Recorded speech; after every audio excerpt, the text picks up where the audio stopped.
तकदीर का शिकवा मुकद्दर साथ आएगा, नकर तकदीर का शिकवा मुकद्दर साथ आएगा, लड़े अगर तू मंजिल की खातिर ये दौड़ पलट जाएगा।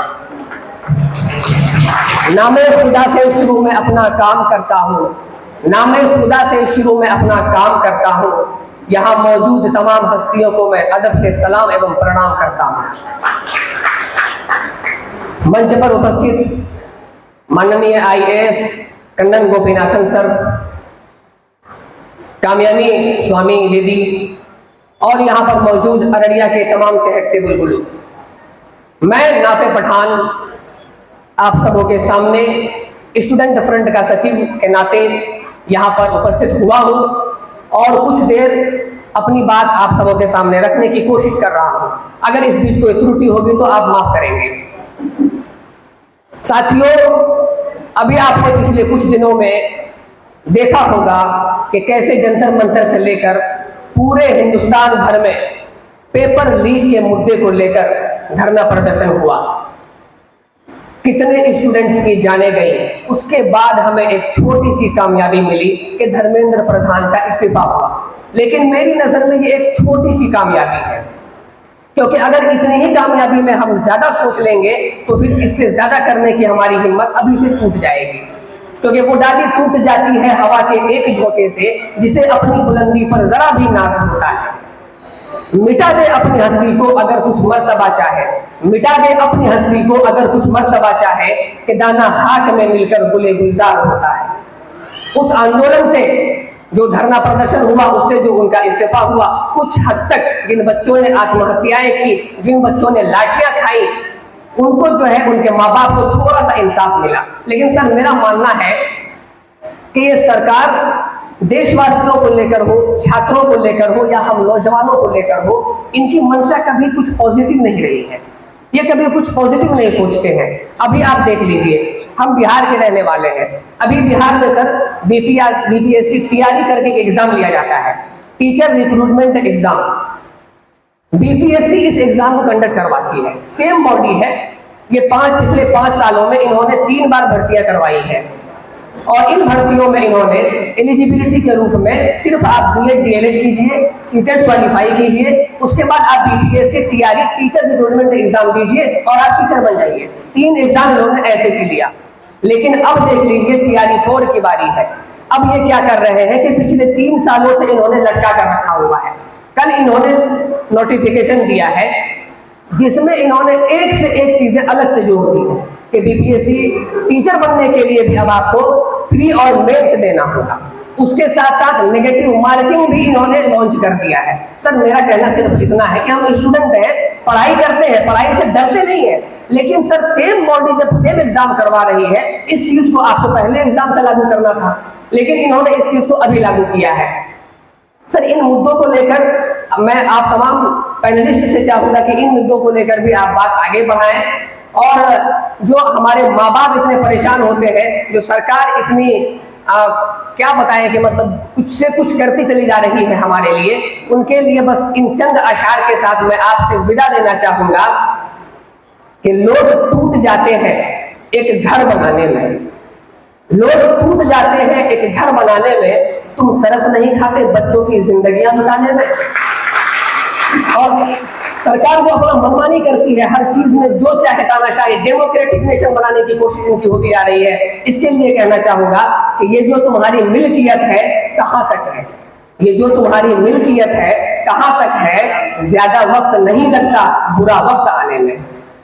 आखिरी 2 अशार के साथ मैं सरकार को चेतावनी भी देना चाहूंगा और नसीहत भी देना चाहूंगा और एक पोलाइटल उम्मीद करना चाहूंगा कि संभल जाओ, तरस खाओ देशवासियों पर, संभल जाओ, तरस खाओ देशवासियों पर, क्योंकि खुदा भी माहिर है बेआवाज लाठी बजाने में। किसी भी देश का, किसी भी राष्ट्र का सबसे बड़ी संपत्ति वहां का ह्यूमन रिसोर्स होता है, और उस रिसोर्स में भी सबसे बड़ी हिस्सेदारी जो होती है वो युवाओं की होती है, यंग एज लोगों की होती है।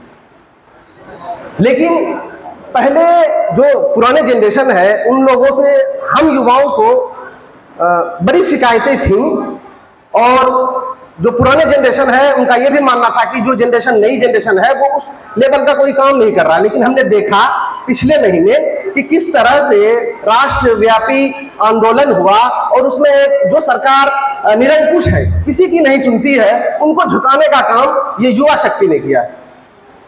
मैं मजीद कुछ ना कहते हुए एक छोटी सी नज्म है हबीब जालिब की, मैं वो सुनाना चाहता हूं। उससे पहले एक शेर देखिए कि अगर उनका है दावा कि रातें हो गई रुखसत, तो हमें पूछने दीजिए उजाला क्यों नहीं होता। नज्म है 10 करोड़ इंसानों। इस नज्म का उन्वान है जमहूरियत, डेमोक्रेसी। शुरू करते हैं, आप समझिए 125 करोड़, 10 करोड़ नहीं 125 करोड़ समझिए आप, लेकिन मैं बोलूंगा 10 करोड़। 10 करोड़ इंसानों, जिंदगी से बेगानों, सिर्फ चंद लोगों ने हक तुम्हारा छीना है। खाक ऐसे जीने पर यह भी कोई जीना है। बेशऊर भी तुमको बेशऊर कहते हैं, सोचता हूं ये नादा किस हवा में रहते हैं। और ये कसीदा गो फिक्र है यही जिनको हाथ में अलम लेकर तुम न उठ सको लोगों, कब तलक ये खामोशी चलते फिरते जिंदानों। 10 करोड़ इंसानों, ये मिले ये जागी रहे, किसका खून पीती हैं, बैरकों में ये खोजे किसके बल पे जीती हैं, किसकी मेहनतों का फल दाश्ताएं खाती हैं, झोपड़ों से रोने की क्यों सदाएं आती हैं। जब शबाब पर आकर खेत लहलहाता है, किसके नैन रोते हैं, कौन मुस्कुराता है। काश तुम कभी समझो, काश तुम कभी समझो, काश तुम कभी जानो। 10 करोड़ इंसानों, इल्म और फन के रास्ते में लाठियों की बारें हैं, कॉलेजों के लड़कों पर गोलियों की बौछारें हैं। ये किराए के गुंडे यादगारे शब्द देखो किस कदर भयानक है। जुल्म का ये ढब देखो रश के आतिशो आहन, देखते ही जाओगे देखते ही जाओगे, होश में ना आओगे होश में ना आओगे। ऐ खामोश तूफानों 10 करोड़ इंसानों, सैकड़ों हसन नासिर हैं शिकार नफरत के, सुबह शाम लिखते हैं काफिले मोहब्बत के। जब से काले बागों ने आदमी को घेरा है, मिसाले करो रोशन दूर तक अंधेरा है। मेरे देश की धरती प्यार को तरसती है, पत्थरों की बारिश भी इस पे क्यों बरसती है। मुल्क को बचाओ भी मुल्क के निगहबानों।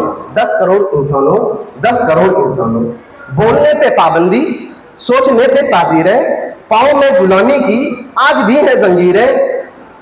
आज हर्फ आखिर है बात चंद लोगों की, दिन है चंद लोगों की, रात चंद लोगों की। उठ के दर्द मंदों के सुबह शाम बदलो भी, जिसमें तुम नहीं शामिल वो निजाम बदलो भी। दोस्तों को पहचानो दुश्मनों को पहचानो, दोस्तों को पहचानो दुश्मनों को पहचानो। 10 करोड़ इंसानों, 10 करोड़ इंसानों। कर्नल गोपीनाथन सर का इस्तेमाल करते हैं, खैर मकदम करते हैं सर आपका, आप अपना कीमती वक्त दिए।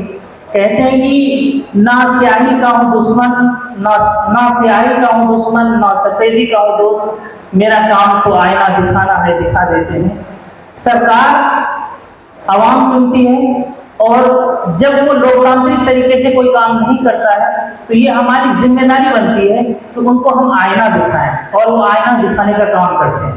और जितने भी युवा जंतर मंतर के आंदोलन में और उनके समर्थन में हम लोग जोकीहाट में हजारों की तादाद में युवा साथी, छात्र, समाज सेवी लोग जुड़े और पूरी पीसफुल तरीके से हम लोगों ने आंदोलन किया और सफल रहा। और इसका जो है नतीजा ये देखने को मिला कि धर्मेंद्र प्रधान साहब का को इस्तीफा देना पड़ा। लेकिन इसके साथ साथ मैं सर का ध्यान आकृष्ट कराना चाहूँगा कि सर हमारा जो अररिया जिला है, ये लिटरेसी रेट यहाँ का बहुत ज़्यादा कम है। तो मैं आपसे थोड़ा चाहूँगा कि इस पर आप तवज्जो देंगे कि लिटरेसी रेट को अररिया जिला में कैसे बढ़ाया जाए। कहते हैं कि उड़ता पंजाब की तरह हमारा सीमांचल जो है उड़ता सीमांचल बनता जा रहा है। सूखे नशे की तरफ हमारा युवा पीढ़ी जो है बढ़ता जा रहा है। इसकी कैसे रोकथाम की जाए। सीमांचल में अररिया में युवाओं के लिए जो है स्किल डेवलपमेंट के लिए कैसे काम किया जाए। यहाँ पर रोजगार का व्यवस्था के लिए कोई एक रोड मैप तैयार किया जाए, जो कि यहाँ के सीमांचल के युवाओं को रोजगार दिया जा सके। यहाँ की जो शिक्षा व्यवस्था है बहुत ज्यादा बदहाल है। हम सब जोकीहाट से बिलोंग करते हैं। जोकीहाट में एक माइनॉरिटी हॉस्टल है, वहां पर 5 साल बना हुआ हो गया माइनॉरिटी हॉस्टल, लेकिन अब तक उसे चालू नहीं किया गया है। और वो जो हॉस्टल बनाया गया है वो बच्चों के लिए बनाया गया था, लेकिन उसका पुलिस का कब्जा था। अब तक वहां पे बच्चा नहीं रह रहा है। बच्चे किराए की जो है जमीन पर जो है किराए का मकान पर रूम में कराने में मजबूर है। दूसरी चीज है जो कि आज में एक फील्ड है सर, हाई स्कूल का ऐतिहासिक फील्ड रहा है और बहुत बड़े पैमाने पे वहां पे इंटरनेशनल मैच हुआ करता था, लेकिन आज उस फील्ड का हालत बस से बदतर है। तो हम सर आपका इन तमाम मुद्दों पर ध्यान आकृष्ट कराए कि आप इस पर ध्यान देंगे। और मैं आखिर में एक शेर के साथ अपनी बात को खत्म करूंगा कि आवाज उठाना जरूरी है। कुछ न कहने से छिन जाती है इजाजत सुखद, जुल्म सहने से भी जाने की मदद होती है। धन्यवाद।